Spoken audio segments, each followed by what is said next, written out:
Halo teman-teman, selamat datang di YouTube channel aku. Apa kabar kalian di sana? Semoga baik-baik aja ya. Nama aku Idi dan terima kasih banyak buat kalian yang sudah klik video ini. Dan di video kali ini, aku akan membahas sebuah kasus besar tentang suatu sekte yang mana ritual dari sekte tersebut diyakini ada kaitannya dengan makhluk luar angkasa.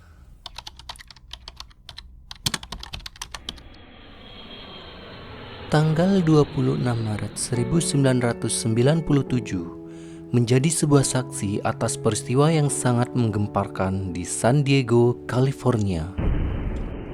Di sebuah villa di Rancho Santa Fe, sebanyak 39 orang menggunakan pakaian serba hitam, semuanya ditemukan dalam keadaan tidak bernyawa. Ke-39 orang tersebut diduga telah melakukan sebuah ritual dari sekte yang mereka yakini, yaitu Heaven's Gate. Peristiwa ini juga dikenal sebagai tragedi bunuh diri massal terbesar di Amerika. Pemimpin sekaligus pendiri dari ajaran tersebut diketahui bernama Marshall Applewhite dan seorang wakilnya Bonnie Nettles. Marshall Applewhite adalah seorang profesor musik dan juga mantan marsekal militer Angkatan Darat Amerika Serikat yang berusia 65 tahun. Ketika remaja, dia pernah mengalami insiden kecelakaan mengerikan, namun kala itu ia selamat dari kematian. Marshall Applewhite lahir pada tahun 1931. Dia berasal dari Texas, Amerika, dan juga memiliki seorang istri bernama Ann Pierce. Marshall adalah lulusan dari Universitas Colorado. Dia juga pernah menempuh pendidikan di Sekolah Tinggi Corpus Christi. Dia memperoleh gelar sarjananya dalam bidang filsafat pada tahun 1952, kemudian mendaftar di Seminar Persatuan Presbyterian untuk mempelajari teologi serta berharap untuk menjadi seorang pendeta. Marshall Applewhite sangatlah menyukai musik spiritual. Kala itu dia menjabat sebagai pemimpin musik gereja Presbyterian di Carolina Utara. 2 tahun kemudian, yaitu pada 1954, dia memutuskan untuk bergabung dengan Angkatan Darat Amerika Serikat dan bertugas di Austria sebagai Army Signal Corps.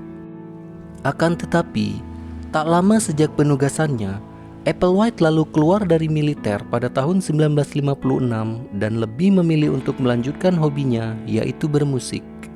Marshall yang dulunya pernah menikah dengan wanita bernama Ann Pierce juga tak dapat mempertahankan rumah tangganya tersebut. Istrinya memilih pergi meninggalkan Marshall, dan dari pernikahan itu pula keduanya dikaruniai 2 orang anak. Kedua anak tersebut juga dibawa serta oleh sang istri dan Marshall pun hidup sendiri. Demi mengejar karirnya, Marshall Applewhite kemudian pindah ke Houston pada tahun 1965. Berkat gelar master yang ia dapatkan dari Universitas Colorado, Marshall lalu diterima mengajar di Universitas Saint Thomas. Murid-muridnya menganggap Marshall adalah seorang pembicara yang menarik. Marshall selalu berpakaian modis dan selalu mengikuti tren fashion kala itu. Di sana kemudian dia menjabat sebagai ketua departemen musik. Bakat luar biasa yang juga dimilikinya adalah bernyanyi. Dia bahkan sempat memimpin sebuah paduan suara di salah satu episkopal dan tampil dengan Houston Grand Opera di Texas. Namun, pada tahun 1970, dia terpaksa mengundurkan diri dari Universitas Saint Thomas karena mengalami depresi berat serta berbagai masalah emosional lainnya. Ditambah lagi pada tahun berikutnya, sang ayah yang sangat dicintainya meninggal dunia. Inilah awal dari terguncangnya mental dan psikis Marshall. Belum lagi hutang-hutang yang semakin menumpuk sehingga dia harus meminjam uang dari teman-temannya. Dia semakin stres berat. Dia mulai tertarik dengan hal-hal aneh, seperti firasat bahwa dia bisa meramalkan masa depan, dan juga mulai berkeyakinan serta mulai meneliti akan eksistensi makhluk luar angkasa atau alien. semakin hari semakin seram saja. Dia yang ketika muda pernah bercita-cita menjadi seorang pendeta, kini keyakinan Marshall mulai semakin menyimpang. Pada tahun 1972, Marshall Applewhite kemudian berkenalan dengan seorang wanita bernama Bonnie Nettles. Dia adalah seorang perawat yang juga memiliki ketertarikan pada ilmu-ilmu teosofi dan nubuat Alkitab. Keduanya menjadi sangat dekat karena merasa cocok satu sama lain dan juga memiliki ketertarikan pada hal-hal yang sama pula. Bahkan, Marshall yang sekarang sudah memiliki keyakinan bahwa dia memiliki penglihatan terhadap perjalanan waktu, merasa bahwa dia dan Bonnie sesungguhnya telah saling kenal dan saling akrab sejak lama, meski sejatinya keduanya baru mengenal satu sama lain. Marshall dan Bonnie lalu menyimpulkan bahwa sesungguhnya mereka berdua telah bertemu di kehidupan sebelumnya. Marshall juga menjelaskan kepada Bonnie bahwa pertemuan mereka ini sesungguhnya telah ditetapkan dan telah diatur oleh Tuhan. Marshall dan juga Bonnie semakin memiliki keyakinan di luar nalar. Mereka semakin jauh menyimpang dari ajaran agama.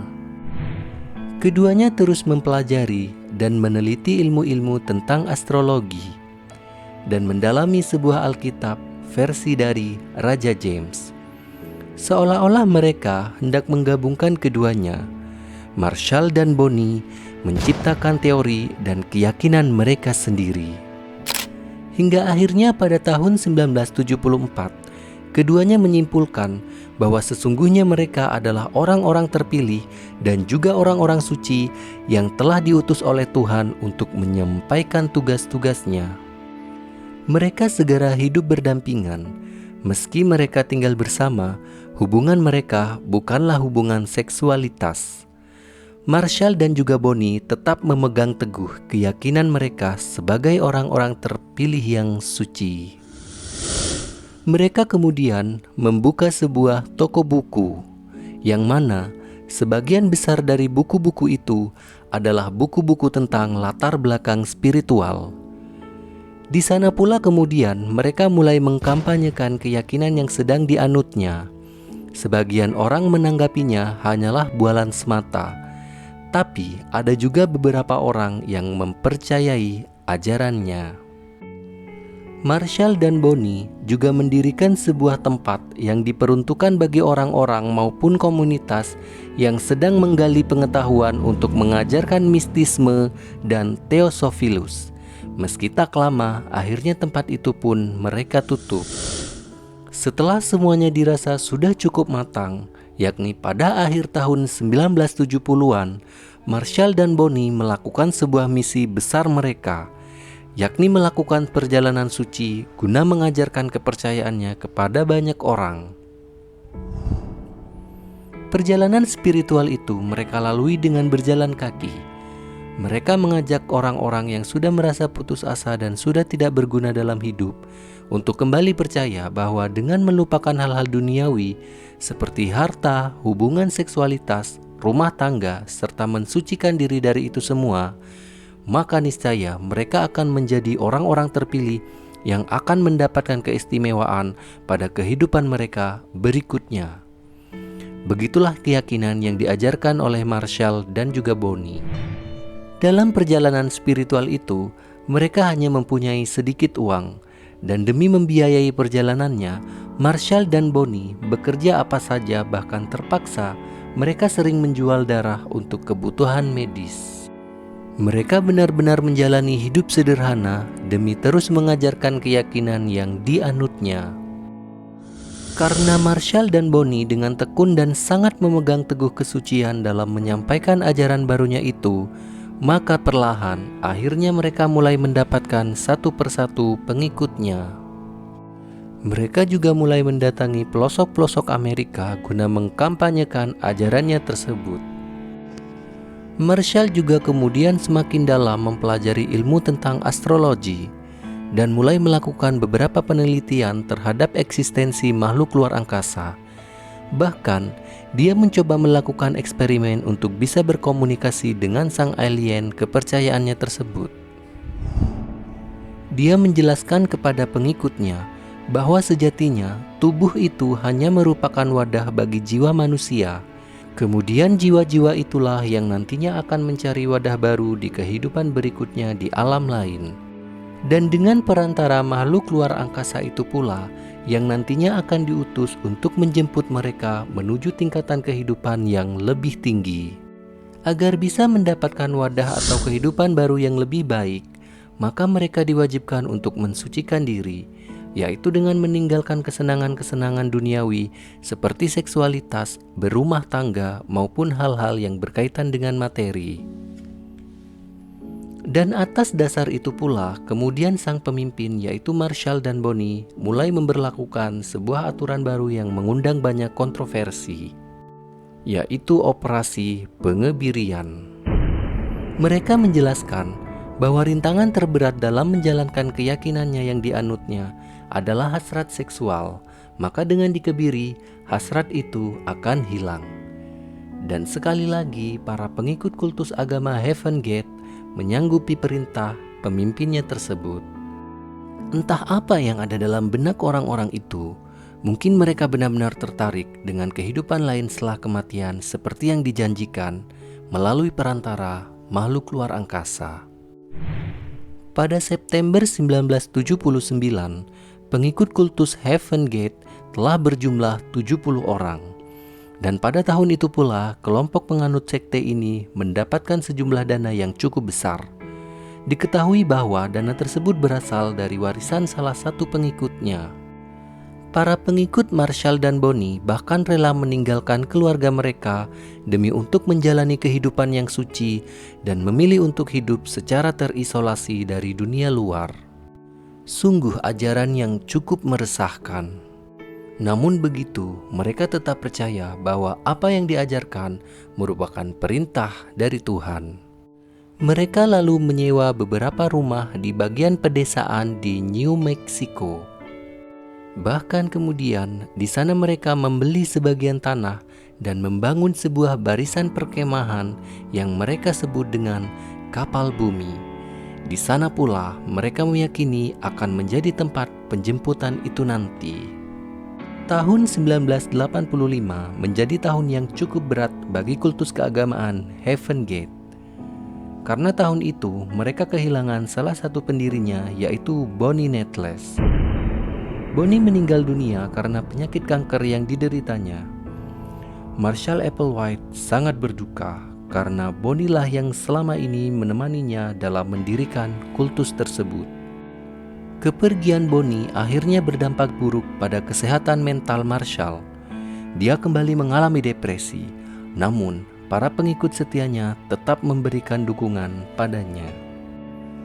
Mereka meyakini bahwa Bonnie lah yang nantinya akan menjadi perantara komunikasi mereka dengan makhluk luar angkasa yang akan menjemput mereka di sana. Akan tetapi, sejak kepergian Bonnie Nettles, banyak dari pengikut kultus tersebut akhirnya memilih untuk keluar.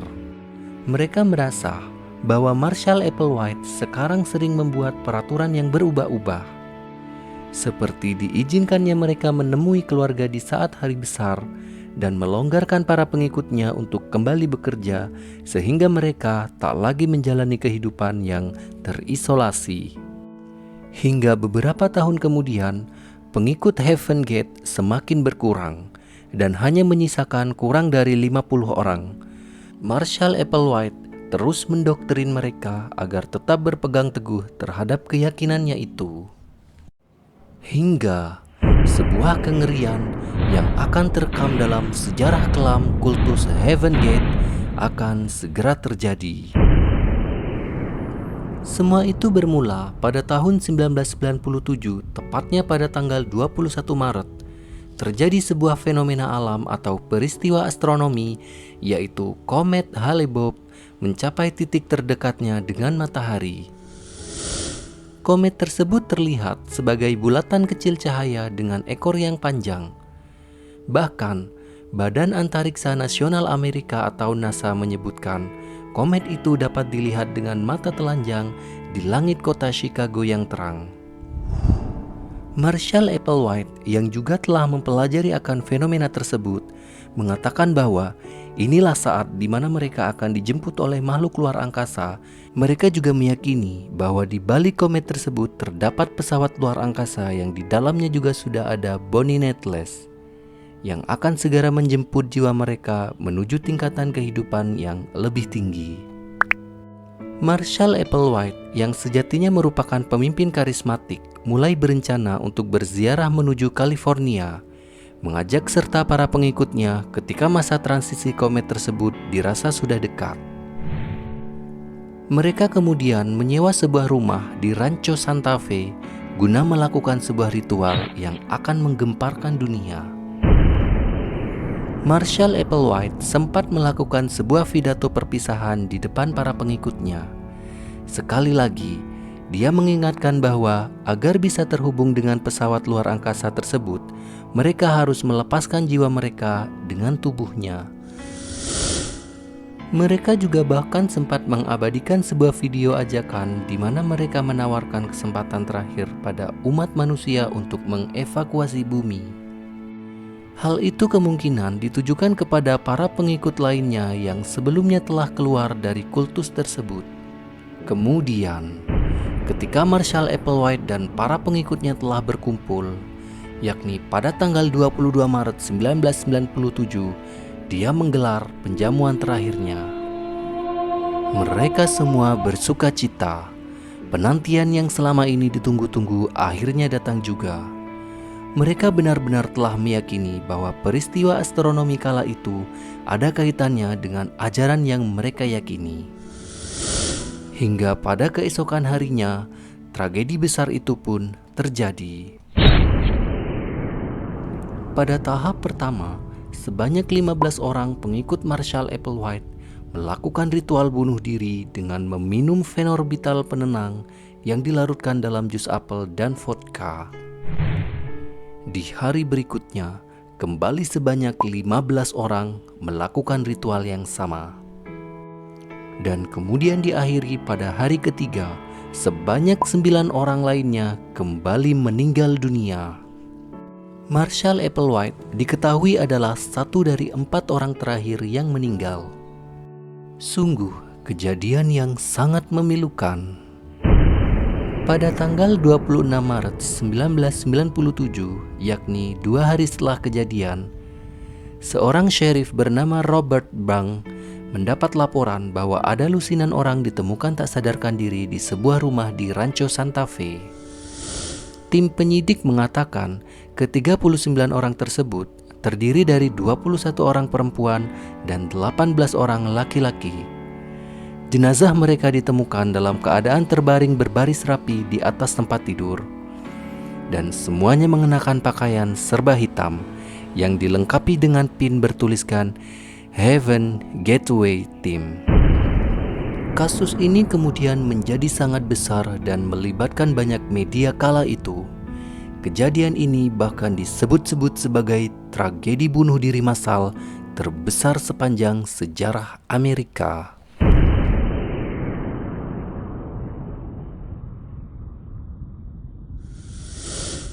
Benar-benar kasus yang sangat mengerikan, yang mana daya tarik dari seorang pemimpin bisa mempengaruhi pola pikir, keyakinan, bahkan nasib kita sendiri. So teman-teman, sampai di sini pembahasan kita kali ini. Dan jika teman-teman suka dengan videonya, tinggal subscribe aja. Dan nama aku Widi. Sampai ketemu di cerita selanjutnya.